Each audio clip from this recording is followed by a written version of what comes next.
Jadi kalau kita kena bagi tahu tentang stres tempat kerja, tuan-tuan tulis dulu. Bab pertama sekali adalah apa isu yang berlaku.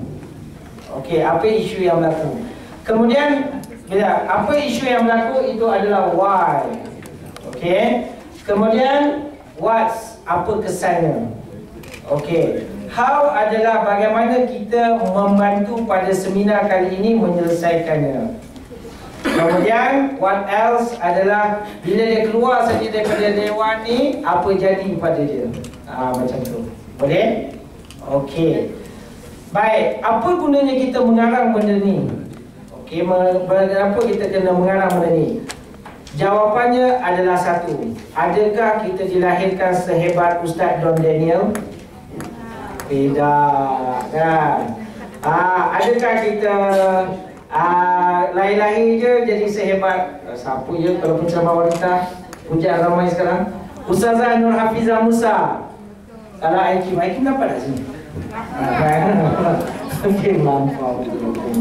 Okey. Jadi awalnya okey. Maksudnya apa nama Ustazah Hafizah Musa. Okey, adakah kita sehebat mereka?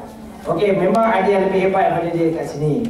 Maksudnya dekat dalam bab ni, sebagai komunikator, kita boleh merancang apa yang kita nak sampaikan. Kalau tuan-tuan nak mulakan PNP, bila nak mulakan PNP, kita mulakan dulu dengan apa yang kita akan belajar pada hari ini.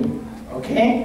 Contohlah, misal kata hari ini terlalu ramai orang mencari-cari kaedah untuk menghilangkan tekanan di dalam emosi mereka, sehingga kan kadang-kadang berlaku pelbagai permasalahan yang berpanjangan sehingga dirujuk ke psikiatris selama-lamanya berjumpa dia. Maka pada hari ini dalam program kita Hypno Depression, kita akan menunjukkan kaedah-kaedah yang boleh diamalkan secara sendirian untuk mengurus emosi sendiri daripada stres. Akhirnya bila keluar nanti, wujudlah insan yang dapat mengelakkan dirinya daripada stres semudah A, B, C.